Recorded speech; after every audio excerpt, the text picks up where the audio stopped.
Hi, Hayden. I'm going to try to do a tutorial on the Church Event app from beginning to the end. There's a lot of features, so I don't think I'll be able to do it in one setting. And so I'll do the most important one first and then do the others at the end. And so the Church Event app is an app that was created to assist the church in managing their activities. All the events that you would see the church clerk that would go up and announce on Sabbath morning, all those events would be in the app itself, and other events, would be there also. And so, the objective is to help the church to organize its events so that notifications can go out and an individual will be able to see and know what's going on, transparent. And so the first thing is, let me just share my screen. If you have an Android or an iPhone, you can go to either Google Play Store or the Android or the Apple Store, App Store, and select apps itself. And this you'll do on your phone. I'm just doing this on the website right now, but you'll do it on your phone where you search for SDA Church Event. And this is what you'll do on your phone, and you search. And this application that comes up has the C in it. The black C and the red is the app itself, SDA Church Event by Carlton Foster. And if you click on it, then you install it. And so you click to install it itself. And that's what the church event is. So what I'm going to do now is switch over to the app itself. But now I'm going to log in and try. Now I'm logging, so I'm going to first log off. This is where you log in. Once it's red, you know you're logged off. But when you click on it, you get to this section here where you can either enter your email and your password if you have a login. If not, you click on the sign up button and you put your name. And so I'm going to be creating a test, EXT test 3 at AOL. This is for testing only. That's not a valid email. And so you can make it public if you want. And then I'm going to search for a church. Search for First Jesus Church. Yep. And then I'm going to select a photo. This is a simulator. And so chances are there might be no photo on here, but there's some photo. I'll use this one as a photo itself. And then it asks you for some description. The church password. I'll put some password here. And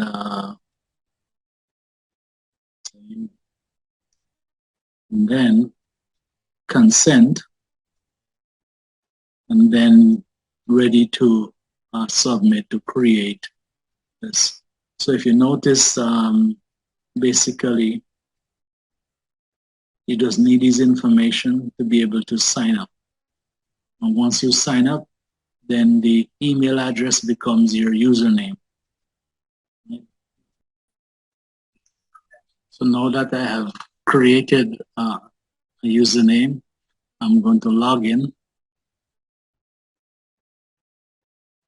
And now that I'm logged in, it changed from red to blue. So the first thing I will do is start from the church, because once you logged in, I want to make sure you assign a church to your profile.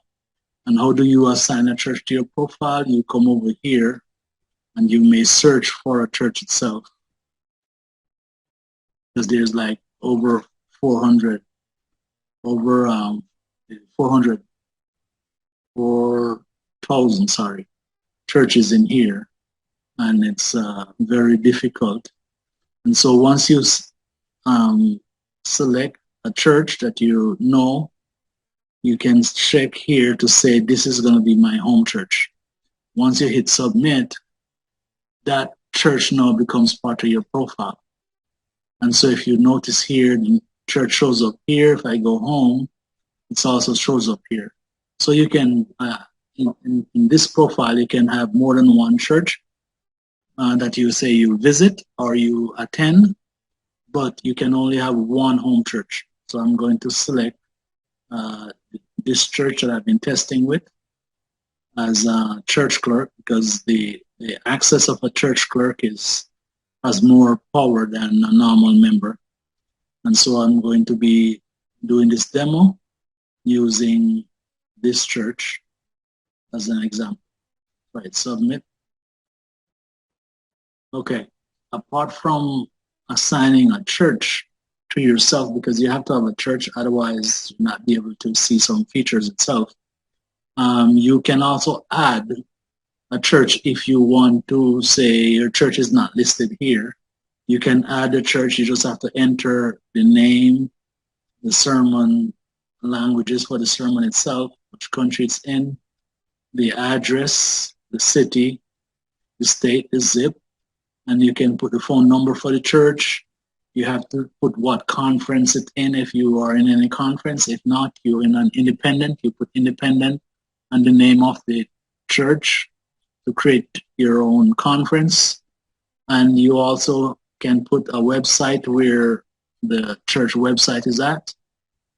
Put a website, you have to use the word HTTPS, where your offering and tithes people can go to.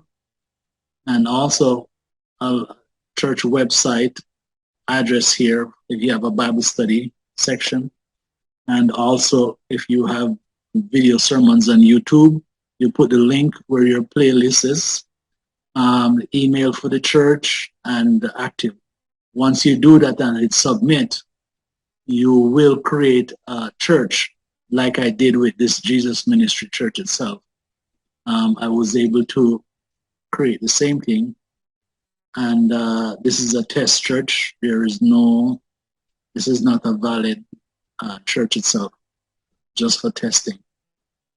So that's how you can create your own missionary group, personal ministry work, and track all your events under that. For me, I have I have 2 churches here in my profile, out of 5 ministries, and Jesus First Ministry that I'm going to use to test. Okay, so now that I'm in the church section, over here you can click on this icon to see who are the individuals that has just recently joined, and it give you an idea as who has just recently joined the app itself. And so it goes far and wide. People from all over the United States has been joining. And also, if you click on this icon, this is where you can look at all the churches that are in Cincinnati. You go by alphabetical order. But as I said, there's like 1,000 churches, so it's not easy to scroll through. This is why you have the search bar here. And so, for example, if I want to, I know of a church, say I know of a church in the city of Ocala, Ocala, I want to see all churches that are in Ocala, right? And that's it. All the churches that are in Ocala by city will show up, right? And so, you're able to find churches that way by city, as well as you can find a church by just typing the name.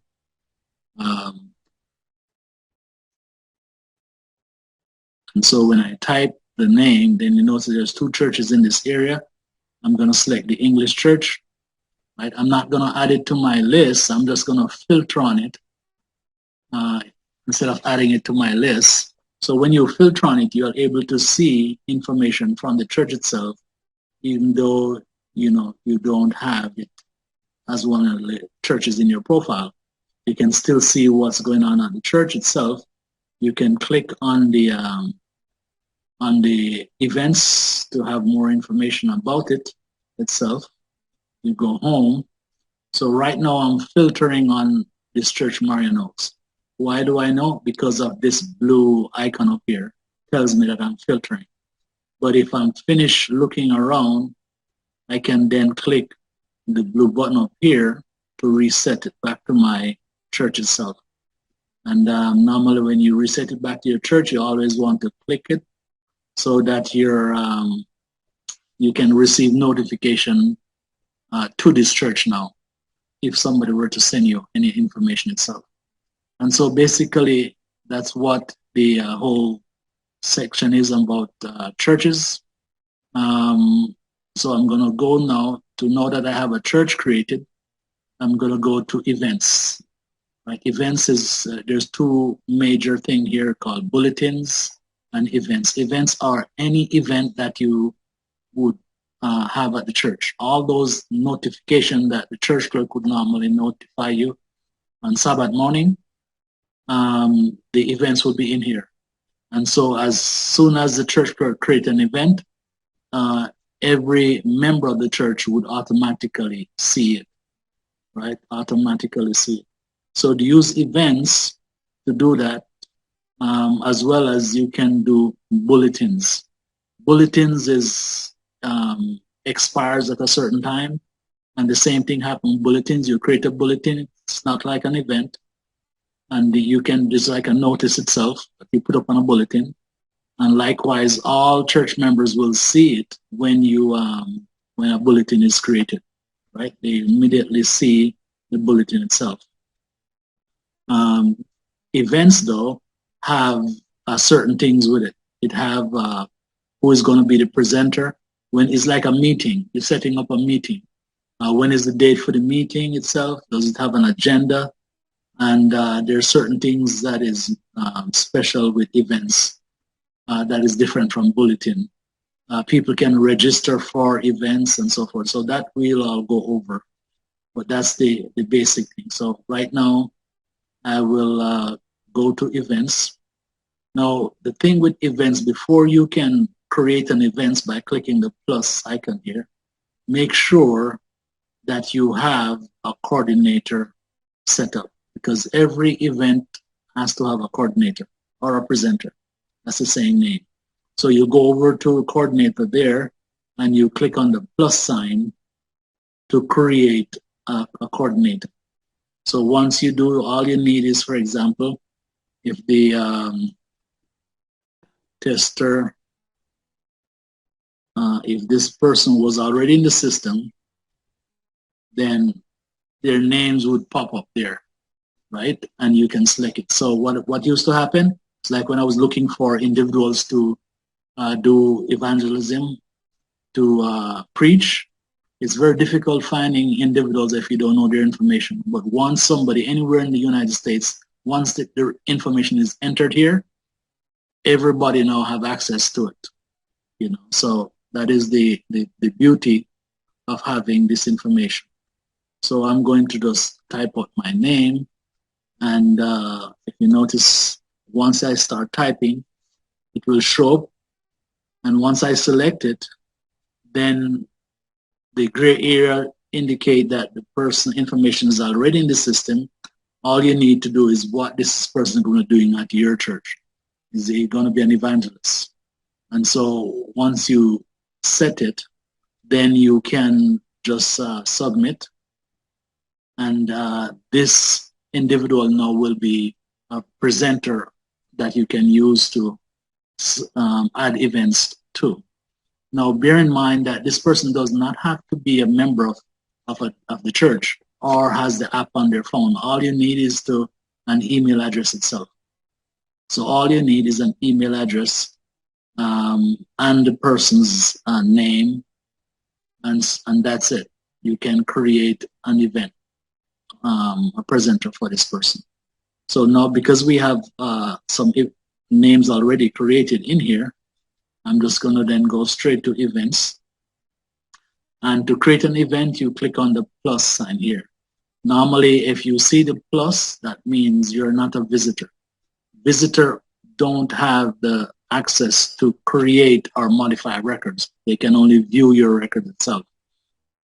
So once a person sign up, normally, let me go there, then under membership, their information will show up in here as a visitor, right? And then the church clerk would have to come in here and change the person information from being a member, from being a visitor to being a member if they want, right? And that's automatically done.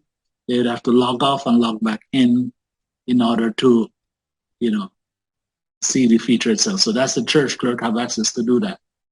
That's for a visitor. Everybody who connects to a church automatically become a visitor.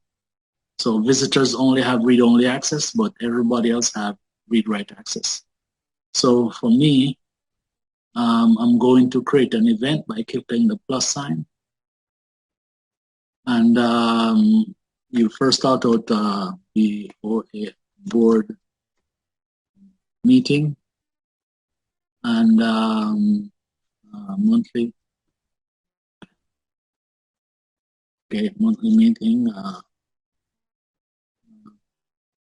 It's a subtitle. Doesn't have to be monthly. It can be anything. To meet and plan activities for the next quarter.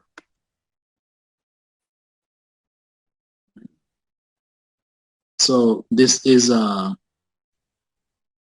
where you give instructions to whoever it is you're going to invite to this meeting, right? Please come with suggestion, right? This is for information that you want them to have. Now, you have to select a department. I'm going to use department. Meeting is always good to do department meeting. This is just for category itself. And then who is the organizer? I'm going to be selecting Carlton here because this user that I'm logged in as, I did not set him up as a presenter. And so it's going to be, the default is for tomorrow. But since I want to make it, say, for example, the last Sabbath of every month, I'm going to be changing it, and last Sabbath every month, about 7 p.m., right? And it's going to be for 1 hour. And is it recurring? Yes, I'm going to make it monthly. You can make it daily, weekly, bi-weekly, or monthly, quarterly, or half-yearly, or yearly, and the system will automatically, once that date comes up, it will automatically create the next one for you. You don't have to create it yourself. It will automatically create the next one, and if anybody registered for the event, all their registration will continue. And so it makes it automatic. Now in here, this section here, if you want somebody, if you have a meeting and you need them to register so that they can get the Zoom ID, this is where you put the Zoom ID information, right? And so once they register, this information will show up on their detail. But if not, they won't see it. This is if you need them to register to get the Zoom account, you put it here. But if not, you can always put the Zoom information in the instruction here, up here, for them to get it, right? And so you got it. I have the Zoom information. Now the question is it a public meeting? This is a department meeting, right? And so mostly with department meetings, you may want to make it private, right? When it's private, once you hit create, you're the only one who can see it and have access to it. For private meetings, you need others to be part of it. You have to share it with them, right? And I'll show you how to share it. However, if you make it church only, then once you hit create, submit, all church members, only church members who make this church part of their home church will have access to view that event itself, right? If you make it public, this is for evangelism, then even if the person did not make your church as the home church, they can still search and see your event itself, right? If it's public. Public, everybody can access it if they search for it, and they'll see it, right? But since it's a department meeting, I'm going to make it private. And the question is, do you have a physical address? Now, when you have a physical address, you want to put here the address in this format, which is the address itself, right? 14th Street. Then you hit a comma. You put the city. Okay. Well, then you put the state and a space and 3447 and the zip. When you put the address in this format, where's the address with a comma, space, the city, comma, and the state, the space, and the zip code, then once you hit save, Google will take this information and give you the lat long for this location so that a user can click on the link itself and they will see the driving direction to get to this address itself. This is if the meeting is at a physical location. Most meetings nowadays are on Zoom, so you don't have a physical address, but I'm going to leave that there to show you what happened. Now, do you have a flyer to attach? Now, normally if you have a flyer to attach, you come here and you would click this button to go attach the flyers. This is if you have the flyer on your phone. You know, normally you'll send yourself an email with the flyer, download it to your phone, and then you can attach the flyer here. I will show you if you attach a flyer to an event, make sure that the flyer itself have the information about the meeting itself. I will show you the difference between attaching a flyer and don't have a flyer.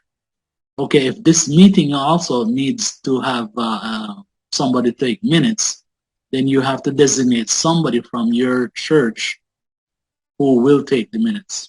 So if I'm going to select Ubaldo here and submit, then Ubaldo will have access to update the minutes for the meeting. When the presenter have a meeting on that same day, chances are Ubaldo may have a meeting on that same day, and so therefore there's a conflict. Normally you have to change the date and time for Ubaldo. So for September 24, chances are, I'm going to say the board meeting is on Wednesday, normally during that time itself. So I'm going to submit. Okay, so this meeting now is created and it goes to the detail, right? This is what they will see for detailed information. And if you notice, the flyer is down here at the bottom. And this is what I was telling you about the map itself. Once you put in the address in that same format, Google Earth will give you a lat long. When you click on this itself, it will take you to the location of the place itself. Now, I put in a bogus address, so I'm not sure if it will find the lat long for that location itself. However, yep, it did find it. And so that's where a person, if they need driving direction to get there, they know how to get to that location itself. So that is for that. Okay, so now that, because this is a flyer, when I go home, here every meeting is normal, just scroll across. These are the pending meetings. Any bulletin that is pending, any event that is pending will scroll across. Once they are gone, then they disappear from the list itself. And so in here somewhere is the event that we just created, you know. Oh, there it is. And so that's what you'll get if you put a flyer. If you say, if you notice, this is a flyer and this is a flyer, and it don't have all the information for somebody to see it. But and so that's what will happen. Now this here is not a flyer. There's no flyer, and so this is what the default will be. So it's best if you have a flyer, make sure you put information on the flyer that they can read, or if not, then you leave it without a flyer, and they will see the information like that, right? And so this is also a flyer, and that's what a flyer look like. So if I were to go back to the meeting, and you can click on any one of these, and I'm going to click on this one and go back to edit it. I'm going to click on edit, and then I go back down to where I had attached the flyer and delete it. Right, so I'm going to put here delete. So any modifications I made to the meeting itself, if I, by default, if I hit save, and if there's anyone who register for it, they will get an alert letting them know that something has been modified on the meeting. So sometimes when you don't want to alert because of the minor modification, you can uncheck it, hit submit, and that will not alert them. You know? And so that's how you remove things. Now, once you create a meeting, it's best to register for it, because register meaning that you will be notified. I will be there. Now, this information here is normally for the presenter to see if you're attending. And if you're attending, the default is yes. If you're not attending, you do no. Right? So that gives them an idea of who will be attending the meeting, who will not, and if possible, why are they not attending. So I'm going to put here yes, no, and hit submit. So now I'm registered for this meeting itself. You are now registered for this meeting.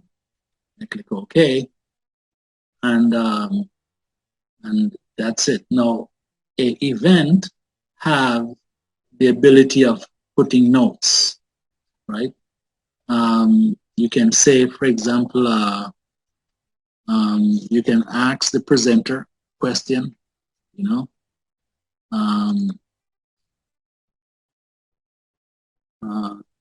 is this the regular time for the meetings? So whatever you put here, once you hit submit, the presenter will get an alert seeing that you have asked a question, so they can reply to your question itself. All right. Okay, go back. Also, you have the ability of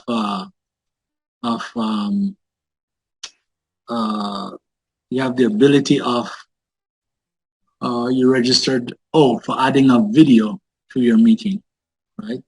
For adding a video to your meeting. So if I were to go here to go home, and because I registered for it, I'm going to click on this link to look at all the things that I registered for. And there it is. It showed me that I registered for this meeting itself. Now, when I look, I can click here to look at all the people that has been that I was invited and what their responses are. You will see up here when they responded and what is their response. So right now, I am the only one here, so I need to invite some people because it's a private meeting. And so since it's a private meeting, I have to invite more people. And I just show you, click on it, you get here. To invite more people, you click on this shared link right here. And so it lists all the members of the church itself, right? And you can click here to invite individuals and then hit submit, right? When you do that, they will get an email invitation to get to attend the meeting. And if you notice, here's a response. Tester 3 says yes. The others, you have a question sign. If they said no, it will say no. And if they said, if the question sign is still there, that shows that they have not yet responded to your invitation. So that's one way of seeing who is responding to your invitation. Another thing too is that you can also go to the meeting itself and click on this link, and it will show you again the same list, right? And that was sent out to them, and to see if they responded or not. Now, normally, I'm going to, if somebody else invite you to a meeting, it's not your meeting, somebody else invited you to a meeting itself. This I'll show you, for example, this meeting I'm going to, I'm attending, so I'm going to go and said no, right? I had said yes, I'm going to say no. And so there it is. I have canceled going to this meeting. And so since I canceled going to this meeting, it disappeared from my list, right? So on my phone over here, I'm going to re-invite you to that meeting, and I'll show you what happened when somebody invites you to a meeting. So I'm going to invite tester 3, hit submit, and so tester 3 is now invited to that meeting again. And so it says here, invitation pending, right? What comes up? It says invitation pending. The Queen Elizabeth Memorial, you are being invited to this event. So if you click on it, it will take you over to a section that allow you to see all the meetings that you have been invited to. So this here shows you the meetings that you have been invited to. And once it's in this area here, it means that you have not accepted it yet. You have not responded to these invitations. It shows you the date and time they were sent out. And you have, when the due date itself, sorry, the date and time is back here. And so you have to respond. Either say no or yes. So I'm going to say, I'm going to click on this one. And then it says, I'm going to click yes, I'm attending. And it will disappear from my list. Now, if I go here and look at registration, I can see this is where I go to click on the clock icon to see if there's any pending information. I can also go and click on this, and it will show me all my current event that I registered for, current. The past event are in this icon here. If I click it, it then will show you if there's any past event that I registered for, will show up in that area there itself. All right. And so that is it for events that I registered for. Now, I did mention that if you have an event that has passed, the private event, let me just change the date on this one. Put it in the past. So I'm going to change it to 3rd. Okay. And save. Right. To verify what's going on with that one. Let's see if it takes it.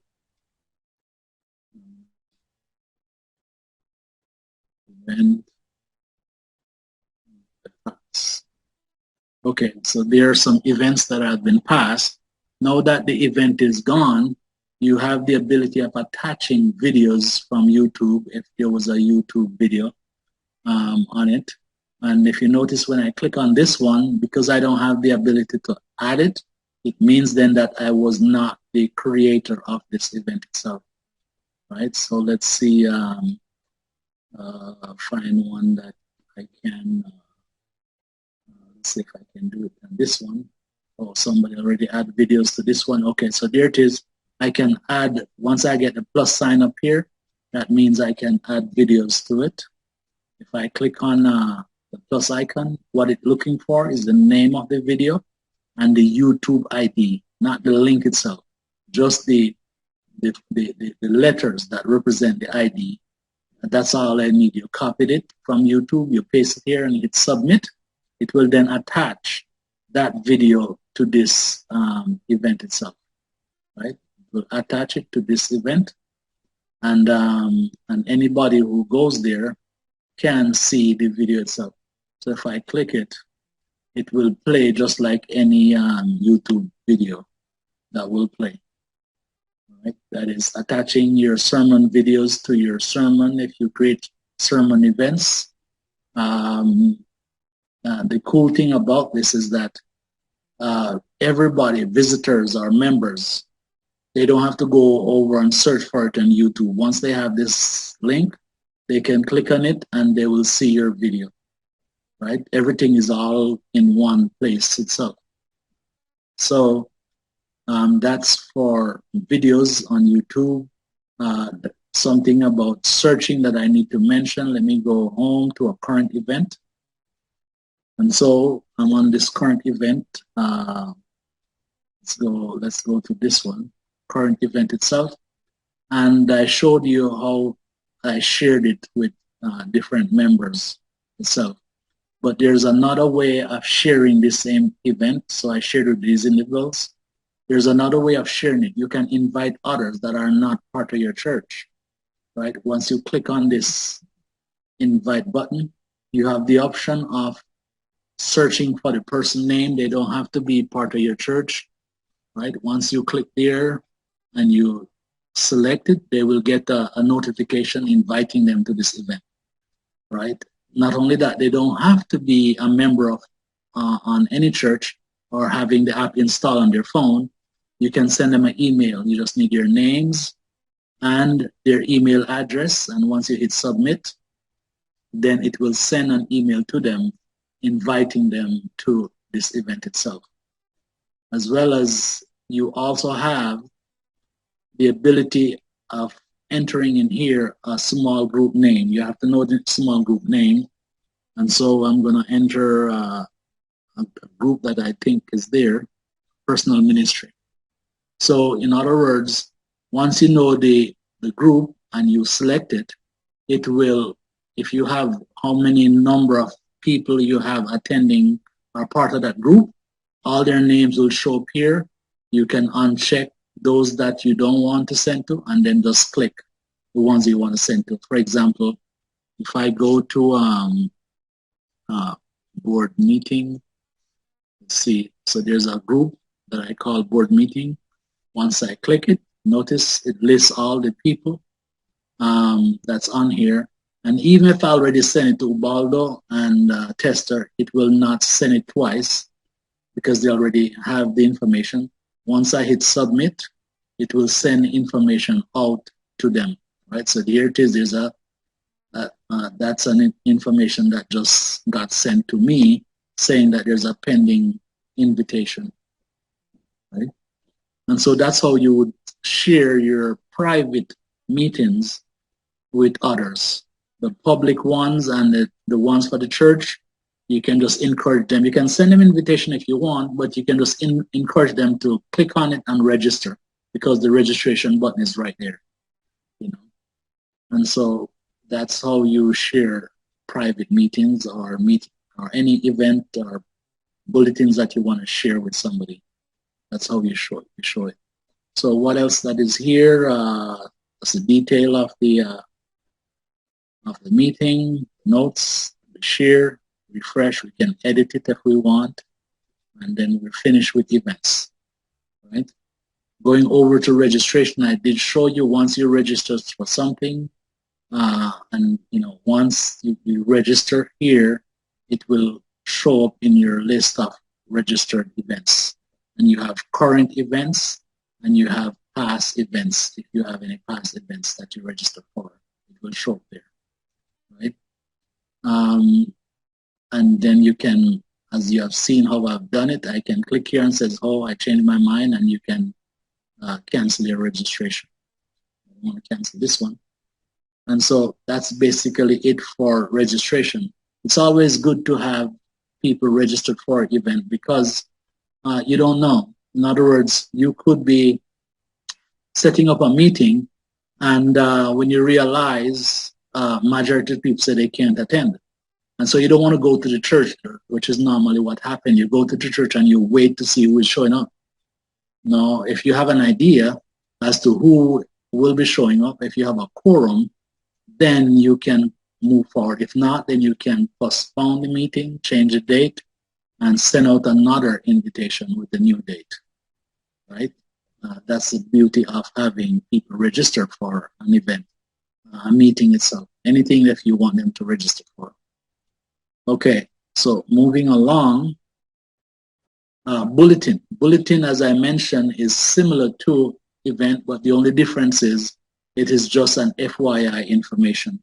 If you notice here, this is just an information that is here, and it has an expiration date. When this date comes, this will go into the history and will disappear from the current event. You have here the past events, the past bulletins are here, and the current ones are in this section itself. Now, you also have people from different churches who can send you their bulletin information, broadcast it so that it shows up on your screen. If and when you have a bulletin like that, then you have the option of blocking it if you want, so that it doesn't show up if you don't want to see it, right? Some people may promote an event for maybe a month or so, and it will constantly show up on your list. If you decide that you're not going to be, you can block it, and so it won't show up. And you can unblock it if you change your mind, right? And that's basically how it is. But to create a bulletin, all you do is click on the plus button. If you have the plus button, that means you have access to create bulletin. You just says Sabbath yes, pot, sorry, pot LUCK, potluck. This Sabbath potluck. Sorry. Potluck lunch. Sabbath potluck lunch. The Sabbath school.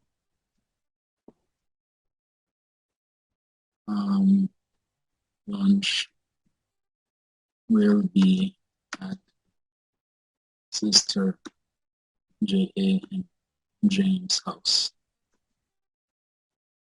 Right, that's just an information. Now, the thing is, you have the ability, as usual, to attach a flyer if you want, and you see how you can attach flyer. But with the status of a bulletin, you only have it is not public. It's only for the church itself or your private bulletins. You can have private bulletins that only you alone can see it, or if you want to share it with somebody else so they can see it also, right? So like the board members, if you want to just send a bulletin information to just the board members itself, you make it private. And when you go to share it, you can share it with the board members group. And only them alone will be able to see it, right, if it's private. But if you make it church, that means everyone in your church, only those who register your church as your home church, will be able to see the bulletin. So I'm going to make this one church for now. And I hit submit. And so that's what it is. And if you go home, that same bulletin information that I just did there will show up scrolling across. If you notice, a bulletin has the word bulletin on it. And so there it is. That means this is a bulletin that is coming across. This is another bulletin that is coming across. And let me, you can click it to see what it is. This is a private bulletin. But let me refresh my screen here and go to that potluck bulletin. So here's the potluck bulletin that I just created. It will go across, and whenever the date is passed, then it will expire from this list. So anybody from the church can see it. They click on it, and they will see the information for that's on the bulletin itself. Now, I mentioned that if it's private, you can, for example, share it with others, right? And so let me go back to the bulletin, list of bulletin. I go down to, sorry, the bulletin is the potluck. Click on it. And I have the ability of editing it. I figure that I don't want to make it public. I want to make it private. Now, submit. Now it is private. Now that it's private, I have the ability of sending an email with this bulletin information to a small group, right? Just the same group, or if there's a Sabbath school small group, you can add them there. And once you do that, then you can send out the information to them, or you can click here and type in their name and send it to. If you notice, this person is not even part of the church, but you can send it to anybody at all. They will get an email saying that they were invited to this information itself, right? In here, bulletins, they don't have to register. Only events that has the ability of registering for it. Bulletin is just FYI information, right? It doesn't have anything to have feedback. You can give a note in bulletin, nothing like that. It's just FYI. And so that's how you share a bulletin. I'm not going to share this one. That's it. We decide also that I mentioned to you that you can promote a bulletin in a different area of the church. For example, you can promote this bulletin itself in the states of Florida, right? Sorry, not in. You can't do the states. You can only do it in a certain state itself. So let's say Miami, right? If you put Miami in here, you have the ability of just everybody who has this app in Miami will see this bulletin scrolling across the top of their screen. Remember I mentioned to you that you can block it, right? Only these events are bulletins coming from other churches that somebody promoted in your area that you can block, right? So this is how you promote an event or bulletin in certain areas. And so I'm logged in currently right now as a church clerk, and all I have access to do is to do cities and zip code, right? That's all I can do, cities and zip code. Now, I will show you, if I hit promote here, that again, everybody who have this app in Miami will see my bulletin, right? Now, I'm going to log off and show you that there's another feature for only conference leaders. Conference leaders can promote it for the whole state or even different conferences. And so I'm going to log off here. Before I logged off, I have to then switch my profile. Right? I think I logged in as tester 3. So I'm going to switch to conference leader. Right? Now you can only have one conference leader per conference, right? Is it? Or per church? Per conference, I think. One conference. If so, there's a right now. Which conference am I in? Right, one leader per conference. Now let's see which conference am I in. I'm gonna go out, go back to church, and I'm under this church itself. And so this is a church I created, and then the conference is called Independent-Jesus. Right, so you can only have one leader in this conference that can be assigned. If somebody else tried to assign themselves as the conference leader, it will says no, you're not able to, because somebody in this church has already assigned as a conference leader. So I'll show you what a conference leader can do. I'll log off and then log back in. Tester 3. This is a test email. It will disappear as soon as I finish, right? And so now I'm logged in as a conference leader. Let me go check to see if it's there. And it says, yes, I'm a conference leader. And so on that bulletin itself that I create, I really wanted it to go out to every, this private bulletin. I really wanted it to go out to not just Miami itself, but now I needed to go out to the whole state. So I wanted to go to everybody in Georgia that will have the app. They will see it. And not only that, I wanted to go to a conference. Which conference do I want it to go? Let's say everybody in the Florida conference that has the app itself, it will go to them. So when I hit promote, what this will do is that every individual who has the app on their phone will see this bulletin scrolling across their screen. So this is a good way for the conference leaders if they want to broadcast messages to all church members in a certain conference or a certain state. This is the easiest way to do it. We have always have issues getting information. We don't have a system, but this is the only one I've seen so far that has the ability to do such a thing, right? And so it's a beauty. But if you notice, you can only have one conference leader per conference that has that ability. The normal person can only do it in a certain city and also in a certain city and zip code, in a certain zip code, right?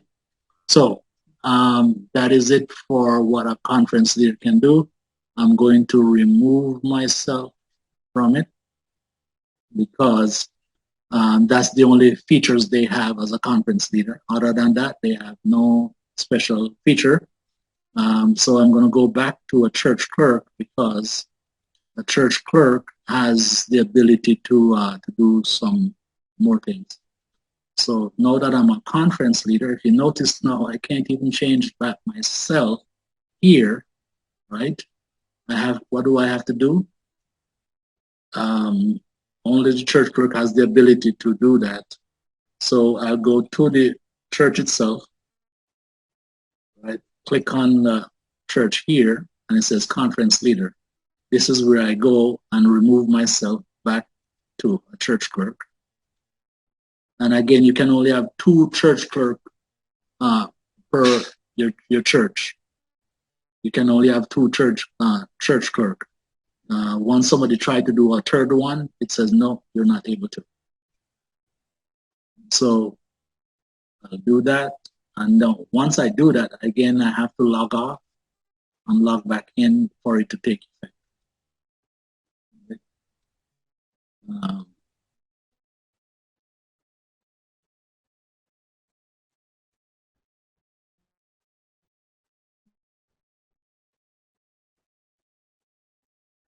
Okay. All right, so I'm back. I'll go check. And tester 3 is now back to as a church clerk. All right, so that is for events and bulletin and members. What you will see here, once a person select your church as a home church, right? You see where I select as a home church, then they will show up in this list. Now visitors automatically shows up as frequent visitors, right? That's what they show up as. And when they show up as a frequent visitor, they only have read-only access. They can't modify anything or change anything.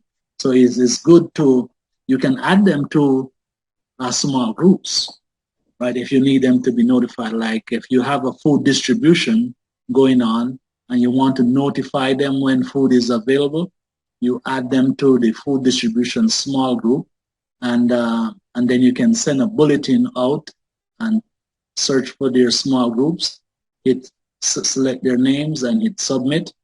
Then they will get notification about the food distribution. So there's ways to communicate to your visitors. You must always encourage your visitors to download the app, giving them some kind of incentive to do so, and they will be connected to the church. This app, I started it in 2020, just when COVID came in. And this is the app that is needed during the time of COVID because we were so fractured. We were not able to communicate with each other and so forth. And God has allowed me to think of this app so that we can be able to communicate together. All right. So once you're in the members information here, you have the ability of either those who make their phone number public will show up, and those who make it private, it won't show up. Right? This is a private contact information. It's private. Now, the beauty of it is that you can click on a phone number and it would automatically come up in your phone where you can just dial the person, right? You can just dial the person. You don't have the person information in your contact, and you can just dial them from there, right? And so that's what you do. I'm going to end that. Also, you can send them a chat message, a text message. If their information is public, you can click on this icon here, and it will send them a text messages like a normal text message on their phone, right? That's what it will. But this only happens if their information is public. If their information is not public, then the app itself have a feature that you can chat. So for example, if you notice that the person's test the tree that I logged in, I don't have those because I can chat to myself. However, I can chat to Ubaldo. If I click on this, then here, this shows up, and I can then chat with Ubaldo because his information is not public. I says, hi, Once I hit send, right, Ubaldo, that information will alert Ubaldo's phone. And so I'm going to log in as Ubaldo on my phone and show you and then respond to that information. So on my phone here, I'm logging in as Ubaldo. 1 second.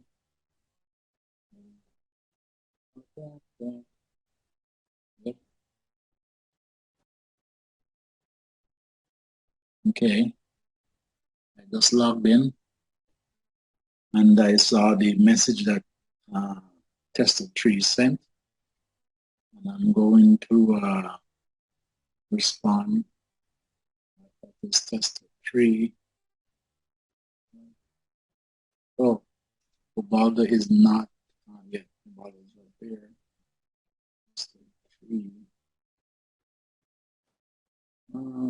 Oh wow! Can you believe it? On my phone, I blocked tested tree. I had blocked tested tree, so let me unblock him from my phone over here. So what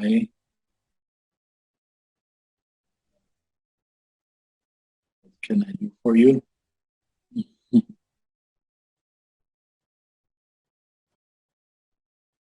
For testing. All right. So it would shows up. If not, then you have to refresh it. And so that's the message coming from Ubaldo. Now tester 3 here if tester 3 think Ubaldo's messages are abusive and obnoxious, he has the ability of blocking, right? Which is what I did. It says this will permanently remove these messages from my view. Are you sure? This is when you want to delete somebody's messages, right? But you can also block. How do you block them? Okay, let's see. I go back out. This information here, delete all messages. If you click it, it says this will delete all messages. Are you sure? Right, that's when you want to delete all the messages. However, if I go out to the chat message here, you get a list of people that are in your church, all the individuals that are in your church, and even churches that you have set up as a visitor, that you visit in those church, their names will show up here also. And so this list is for churches that are in your home church or churches that you set up as your visitors church, right? This is where you put them. And so, for example, if I go here, you notice you can, for example, click here and say you want to block this user, right? When you block this user and you say yes, then that user will not have your name on the list. So they will not see your name on their list no more. They can't send you any messages or not from your phone, from their phone. They can't chat with you because, you know, obviously you block them. But you can unblock them. You can go back here and says, you know what, I want to unblock them. And so then you can start receiving messages from them also, right? So this is how you block somebody that you don't want to chat with. Now, normally when you block somebody, they don't get any messages that you block them, just that you don't show up on their phone, you know, to send messages. So this is how you send messages when when your information is not public, right? When your information is not public. What else? Okay, so there's another feature that is here that is working with Android, but is not working with Apple phone, the app phone, which is, if you see this icon, this is a private, right? But you can communicate with this person like a WhatsApp, so here it is on my phone. It's ringing, right? Where is it at? Ring.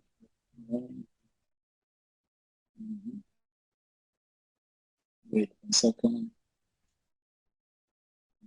Okay. Go home. Members. Okay. I'm going to end the call and make the call again. Okay. Somehow it's not coming over here in my phone.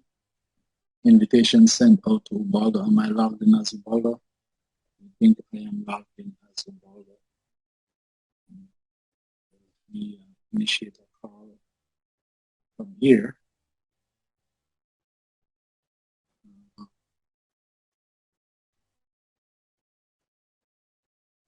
So because I'm using a simulator, somehow it is not going through, the calls are not going through to the simulator.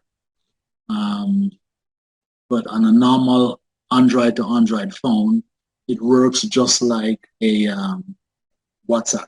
You can do video chat as well as you can do text messages, chatting, or voice call. You can voice call. You can, in other words, you can do the same thing like WhatsApp does. Right? You can mute your video, mute your phone if the person answers. This here is where you would say mute your phone. This the video. This here is where you mute your phone itself, right? And so this is the how you can communicate with somebody from the church that is in your home church, even if you don't have their phone number. The phone number is private, right? And so that's what I have for. Also, you can click on the persons and you will get more information about the individual, more detailed information. All right, so that's it for features there. Since I'm on members, coordinators is kind of similar. We went over this before. Once you have a coordinator here and they have a picture, you can click on it and then you can have more information about the person itself. If they have a bio, you can read it.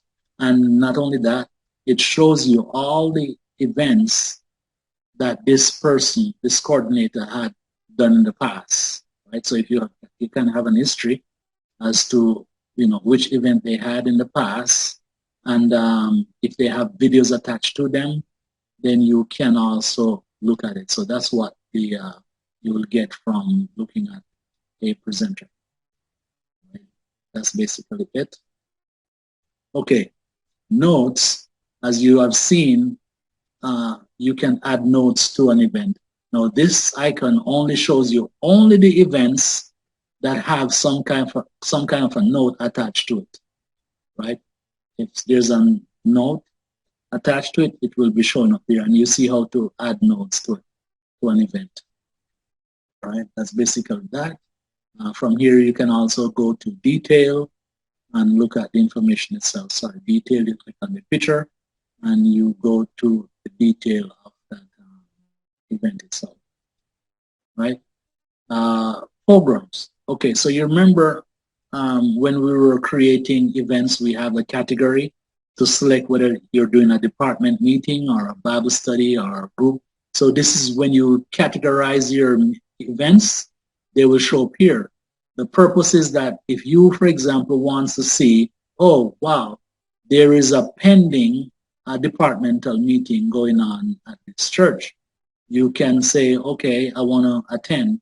Or if there's a Bible study going on at any church itself, you can go here and see what it is, click on it, and it will take you to the events under that category itself, right? You can look up pending events, past events if there's any, or if there's any video attached to it. If there's any video to be attached, this one, there's no video attached.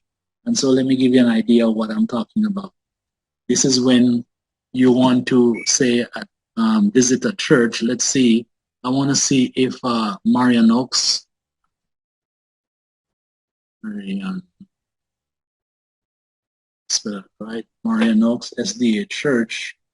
I want to see what is it that's going on there. So I want to filter on it only. I don't want to attach it to my list. And then I click go home. And as you notice that because I have the blue thing here, I'm filtering on. Then if I go to programs, then it will show me what's going on at Marian Oaks, right? And so therefore, if I want to attend a Bible study, because there's a pending Bible study here, I can click on this to see what's the pending Bible study.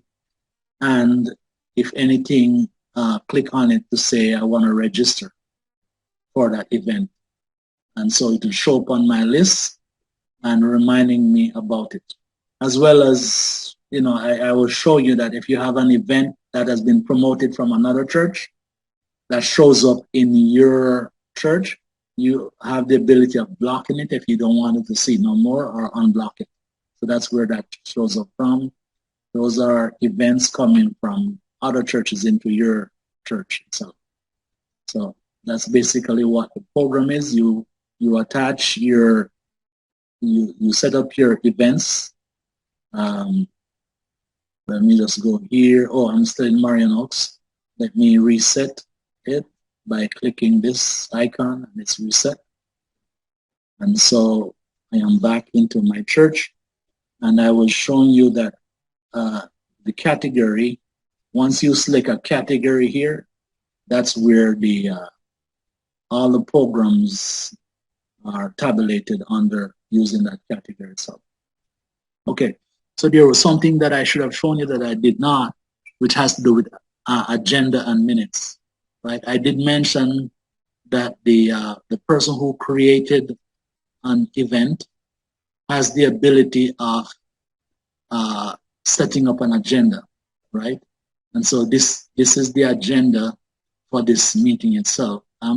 I was no one who created this one. I was just a presenter. And so if I go to one that, let's say this one, then I have the ability of setting up an agenda. So once you go in to set up an agenda, it is like this first, and you can just put your agenda here, open in prayer, to welcome 3 minutes.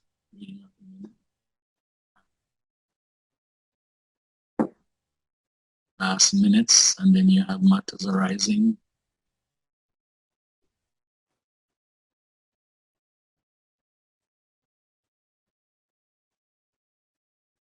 Rising minutes. And you know what it is. You know how to set up agendas. And so once you set up your agenda here and you hit save, then this agenda will be available for anyone that wants to view it, right? They will see the agenda there. So that's one way. Also, if you notice, sorry, I was down here for a meeting. Yeah. Also, if you're in here, you can also, as I mentioned, set up a person to take the minutes. Like writer Ubaldo will take the minutes, right? And because I'm not Ubaldo, if you notice, I don't have a link here for the minutes. But if it was on Ubaldo's phone, when they go to view this, they will have a button here, just like this one that says view minutes. Right? Let me see if there's one anywhere here. But here's one. So Ubaldo will have this on his phone to view minutes. But this minutes here has been taken by somebody already. And so, but that's what it will look like. However, the person who created the event has the ability of also taking the minutes. If they click on this icon right here, it will take them over to a brand new minutes where they can then put in the minutes.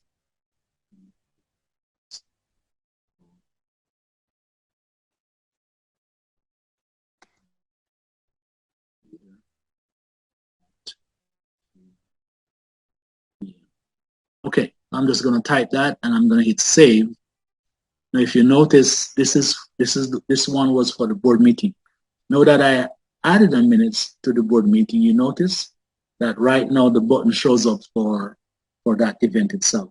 So if you have an event that you don't see any information here, that means there's no agenda and there's no minutes for that event itself, right? It's basically that. So that's for agenda and minutes for a meeting itself. And the reason why I mention it is because there's a menu over here, which I'll do in the section number 2, tutorial as how to use it.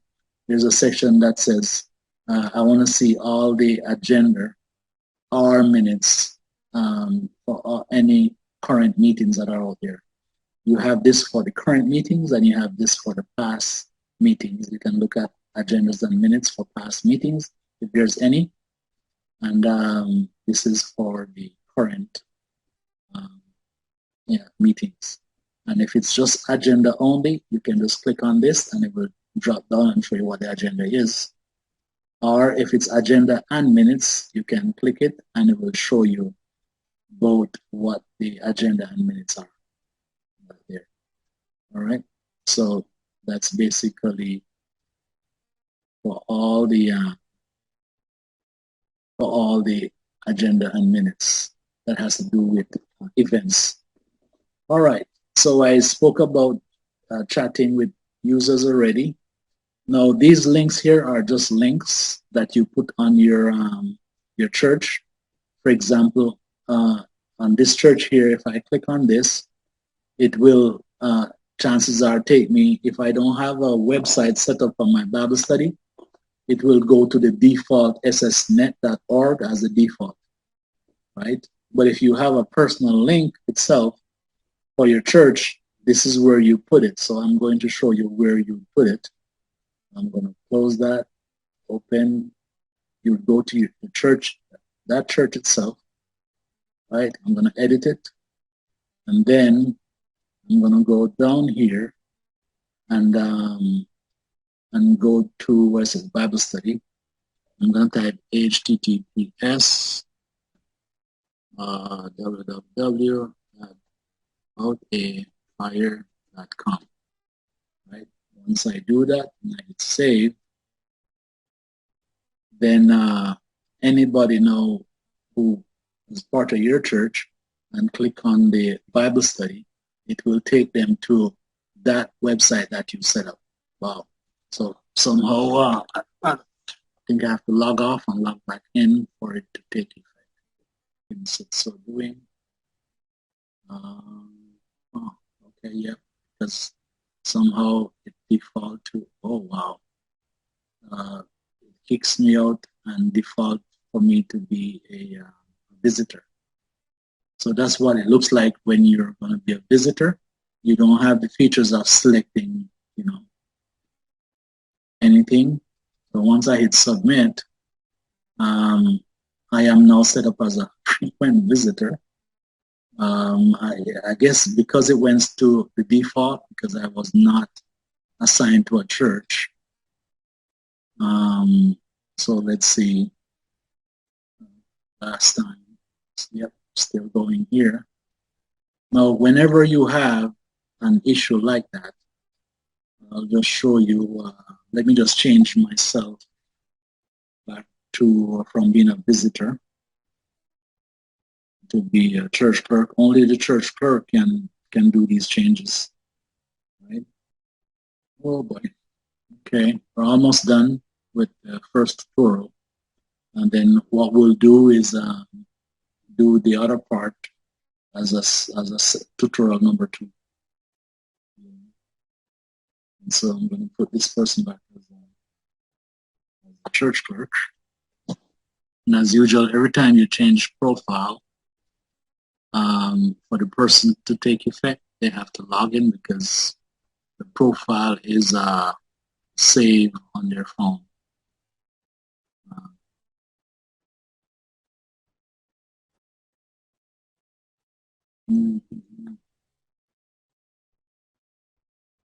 Okay.